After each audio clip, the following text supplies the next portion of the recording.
आज 2023 के public international law के क्वेश्चन पेपर को हम देखेंगे, जो कि MDU यूनिवर्सिटी जो रोहतक में है उसका है। और ये एजुकेशन पर्पस के लिए मैं आपको दिखा रहा हूँ, और ताकि आपको हेल्प हो जाए पढ़ाई में थोड़ी सी। तो हम देखते हैं, ये लॉ में आता है, ठीक है।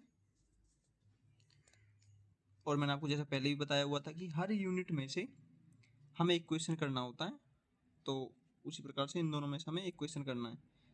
तो पहला क्वेश्चन ये रहा, explain how international law and municipal law can complement each other in the pursuit of common goals such as protecting human rights or promoting trade। ठीक है, ये 14 मार्क्स के क्वेश्चन है। What are the primary sources of international law and how do they contribute to the development of the field. ठीक है, दूसरा question ये रहा स्टेट सक्सेशन के बारे में, सॉरी तीसरा क्वेश्चन है ये, और यूनिट 2 का। ये हमारा चौथा question, What are the different types of extradition agreements। फिर ये यूनिट 3 में से हमें करना है क्वेश्चन, ठीक है। एग्जाम में पास होने का या एग्जाम में मतलब एक ओवरव्यू, एक सिलेबस का ओवरव्यू लेने में सबसे अच्छा तरीका यही होता है कि क्वेश्चन पेपर समझो या फिर आप सिलेबस को समझो, तो उस हिसाब से आपको जल्दी समझ में आ जाता है कि कैसे क्या सिलेबस में निपटाना है।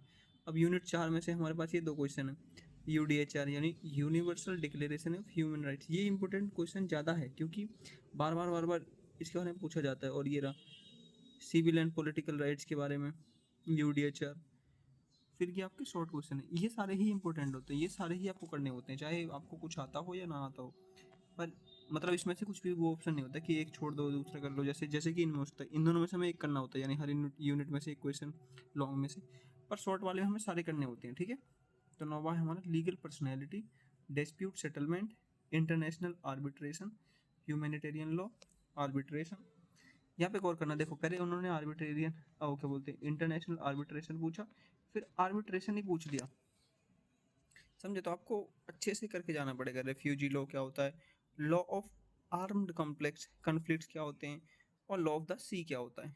ये तो आपको जाना आना ही चाहिए, क्योंकि इंटरनेशनल लॉ ऐसा नहीं है कि ये हम पढ़ेंगे और फिर भूल जाएंगे, कभी काम नहीं आएगा। जैसे वर्तमान में आप देख सकते हो, अभी अमेरिका और ईरान की जो वॉर हुई थी, ये चल रही है शायद अभी, तो उसको लेके इंटरनेशनल लॉ को काफ़ी ज़्यादा समझाया गया था कि कैसे इंटरनेशनल लॉ काम करता है, कैसे क्या उसमें मिलिट्री का क्या रोल रहता है, गवर्नमेंट का क्या रोल रहता है, फिर बिजनेस कैसे उसमें ऑपरेट होते हैं, सारे सिस्टम, इकोनॉमी कैसे कंट्री की क्या कहाँ पे पहुँचती है। जैसे इंडिया में गैस थोड़ी महंगी हो गई थी क्योंकि वहीं से आती, तो इस वजह से। तो ये सारा कुछ है, ठीक है। तो मैंने आपको एक बार और दिखा देता हूँ, यहाँ से लेके यहाँ तक, और universal declaration of human rights वाला तो अच्छे से कर ही लेना। तो ये हमारे क्वेश्चन है, और मैंने आपको दिखा दिया, आप इनको पढ़ो समझो, ठीक है। और चैनल को सब्सक्राइब करो, और मुझे बताओ कि आपको और क्या क्वेश्चन पेपर चाहिए, तो फिर मैं आपको प्रोवाइड कराने की कोशिश करूँ ताकि आपकी पढ़ाई में हेल्प हो सके।